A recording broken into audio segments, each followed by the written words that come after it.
I was working with some of the IB film teachers at a conference, and they kept talking about this whole concept of mise-en-scène.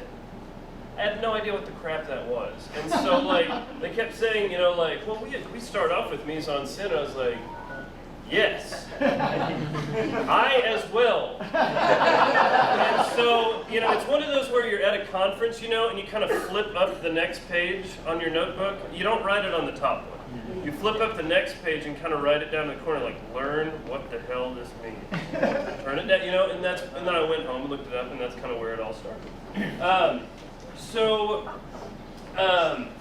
Anyway, what I would recommend doing is when you teach film, try not to teach it like a cookie. Try not to teach it like a reward.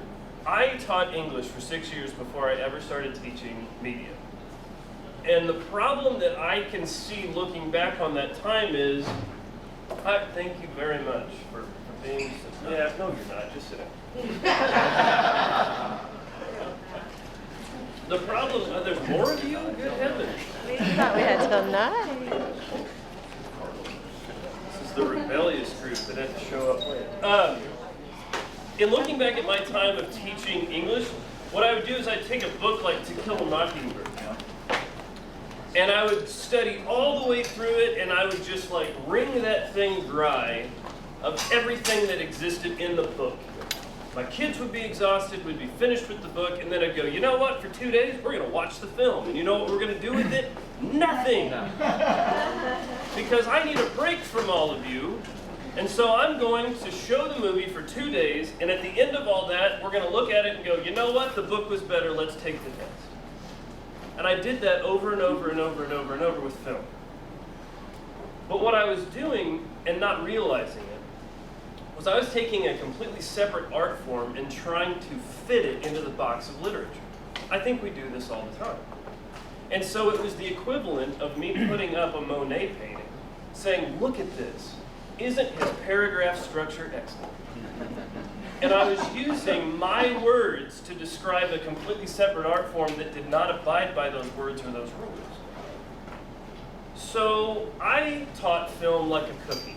I taught it like a reward, like a sweet little reward with no substance. Watch it, enjoy it, shut up about it, let's get back to the real work. And that was wrong. So I would recommend as we approach filmmaking and approach film study, don't look at it like a cookie.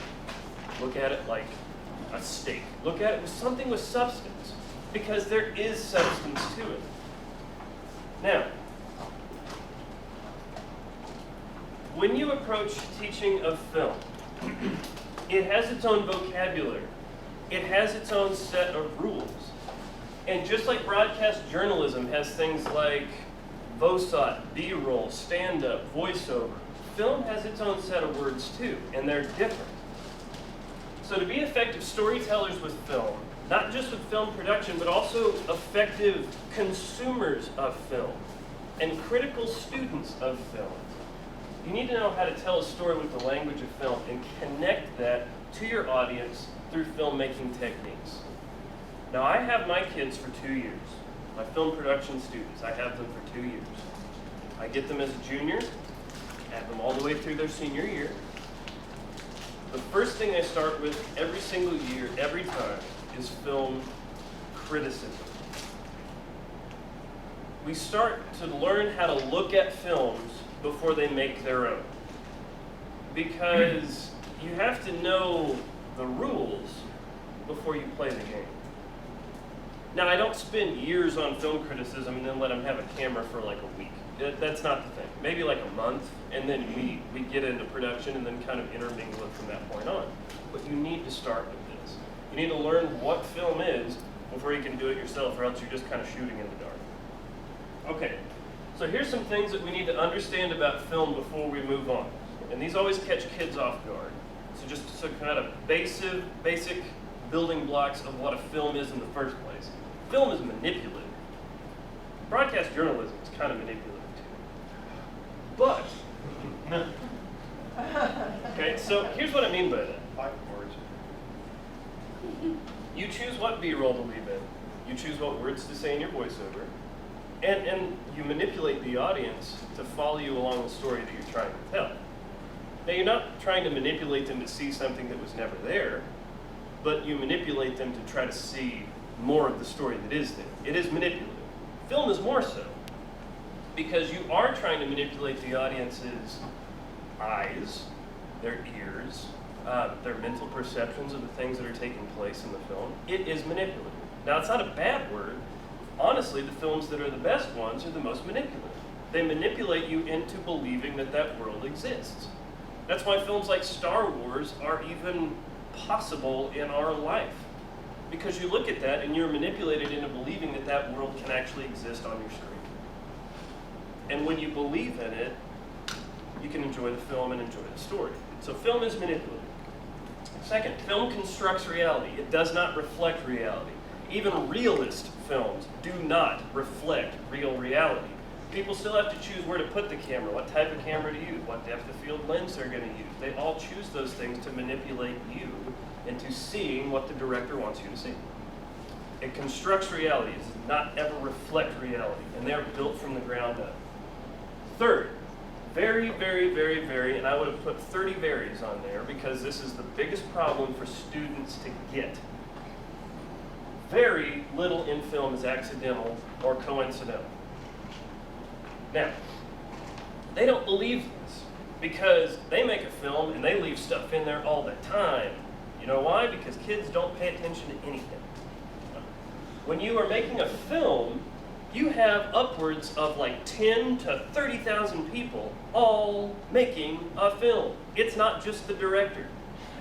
You have thousands and thousands of people all doing their job to the absolute best of their ability. And you have other people checking them to make sure that both of them are doing the job to the best of their ability. Stuff doesn't just get left into movies. Rarely does that ever happen. Everything is put there for a reason. And all members of a film production team manipulate their craft to convey meaning to the audience. And so, like, if you have a film like, how many of you have seen La La Land? Most of you go buy it tonight and watch it.